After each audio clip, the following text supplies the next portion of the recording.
Hola a todos, bienvenidos a Nocturnos, un laboratorio virtual colaborativo. Mi nombre es José, soy músico y productor independiente y bueno, en estos momentos de pandemia quería acompañarlos para contarles y dejarles algunos tips que podrían servirle tanto a músicos como editores de videos, cineastas. Bueno, ya que considero que en esta etapa en la que estamos necesitamos unirnos y colaborar entre nosotros. Por eso me sumo al proyecto de Nocturnos, ya que me parece muy genuino su objetivo, acompañar al artista en su momento de creación, ¿no? Sobre todo a los que creamos de noche. Hoy vamos a hablar un poco de Q, dejar algunos conceptos básicos de esta herramienta que considero una de las más importantes a la hora de trabajar con audio. La EQ nos permite engrandecer un sonido al darle brillo, realzar los graves para darle presencia, esa presencia que tanto se busca en la música actual, o también nos permite atenuar o eliminar ciertas partes de los sonidos para corregirlo o para permitir también que se complementen con otros sonidos. Se utiliza mucho también para eliminar frecuencias molestas o silenciar ruidos de ambiente, pero hay que saber que ecualizar es una práctica subjetiva. El modo en que se ajusta el sonido quizás sea muy diferente de una persona a otra, como ocurre quizá en cuestiones musicales por estilos. Pero hay algunas reglas que son fundamentales para que, bueno, tu trabajo no falle. Así que bueno, vamos con eso. Para nosotros los que trabajamos en producción musical, siempre hablamos de frecuencia. La frecuencia se relaciona a un nivel musical con nuestra experiencia sobre afinación. Por darles un ejemplo, las notas graves de un piano, hacia la izquierda del teclado, contienen las frecuencias más graves que las que están arriba, hacia la derecha. La frecuencia se mide en hercios o ciclos por segundo. Sabiendo esto, hay que aclarar que el oído humano puede percibir un rango de frecuencias que va desde 20 Hz a 20.000 Hz como rango máximo. Las frecuencias más graves que percibe el oído humano van de 20 a 40 Hz, pero en realidad suelen sentirse más de lo que se escuchan. Una mejor manera para entender lo que ocurre puede ser utilizar un analizador de espectro.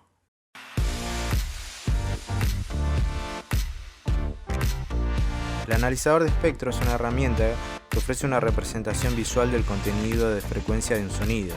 La frecuencia se representa en el eje X y la amplitud en el eje Y.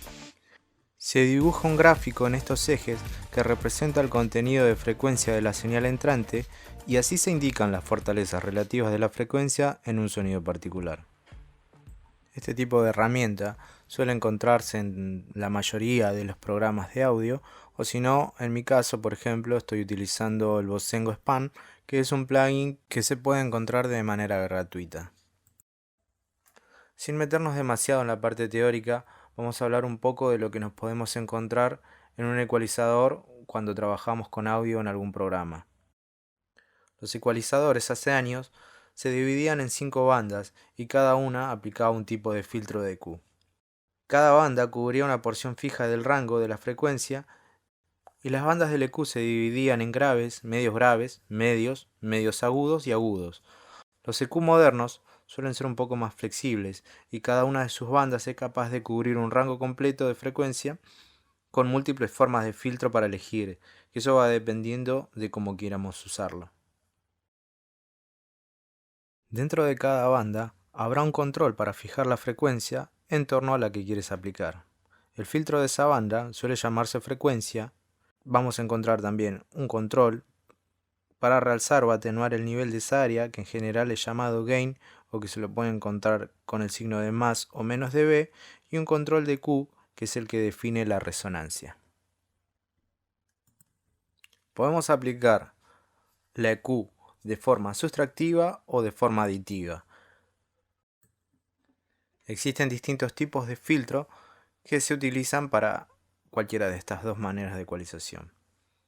Podemos encontrarnos con el tipo de filtro de campana, que es uno de los más conocidos, que se utiliza mayormente en rangos de frecuencias medias y que nos sirve para atenuar o también para hacer realces en una frecuencia predeterminada.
Y utilizándolo en conjunto con el control de Q, podemos definir qué tanto queremos afectar las frecuencias que se encuentran cerca de nuestra zona central. Las bandas más graves y agudas de una EQ posibilitan elegir entre una curva de tipo campana o una curva de tipo shelving. Una curva low shelf realza o atenúa todas las frecuencias por debajo del punto seleccionado, conocido como roll-off, centro o frecuencia de esquina. Por el contrario, una curva high shelving realza o atenúa todas las frecuencias por encima del punto seleccionado. Como el filtro de campana, suele incluir un control de Q, que en este caso coloca un pliegue en la curva.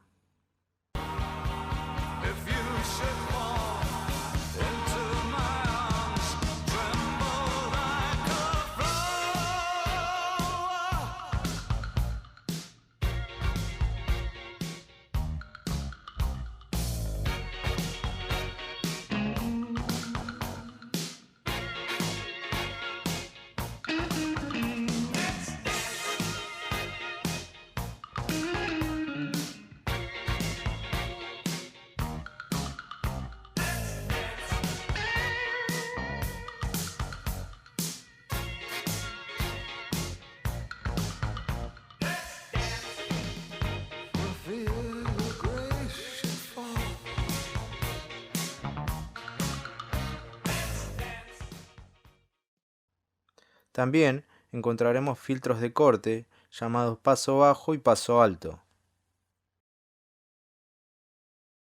El filtro de paso alto es uno de los quizás más utilizados y de uno de los con los que más quizás te vayas a familiarizar. Nos sirve para atenuar cualquier contenido por debajo de la frecuencia de corte, así se eliminan las frecuencias de graves que no contribuyen y que suelen colapsar las mezclas de audio.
Un filtro paso alto no elimina todas las frecuencias por debajo de un punto fijo. La transición es gradual. Una vez que penetra el corte, se trata de una pendiente medida por dB por octava. Por tanto, por debajo de su frecuencia de corte, un filtro paso alto de 12 dB, por ejemplo, reducirá en cada octava 12 dB de manera progresiva. El ruido de la sala en las pistas vocales es un ejemplo clásico para usar este tipo de filtro. Atenuando por debajo de 80 Hz, verás cómo la instrumentación de rangos medios se beneficia de una limpieza en ese área, ya que las frecuencias graves consumen mucho de lo que se conoce como headroom. Sobre todo los tonos más profundos deben tener mayor nivel para ser escuchados, y cuanto menos graves aparezcan en una mezcla de audio, esta tendrá mayor volumen, por lo tanto, tendrá un mejor resultado final, y dicen que menos es más, y en este caso aplicaría perfectamente.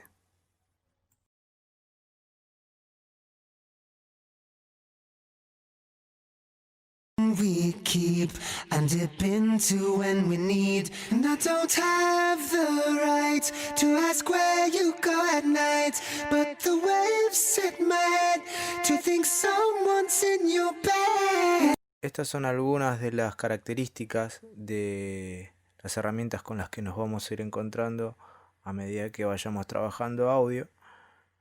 En un próximo video iremos profundizando más con lo que tiene que ver con las distintas técnicas. Y bueno, espero que les haya gustado y nos vemos la próxima.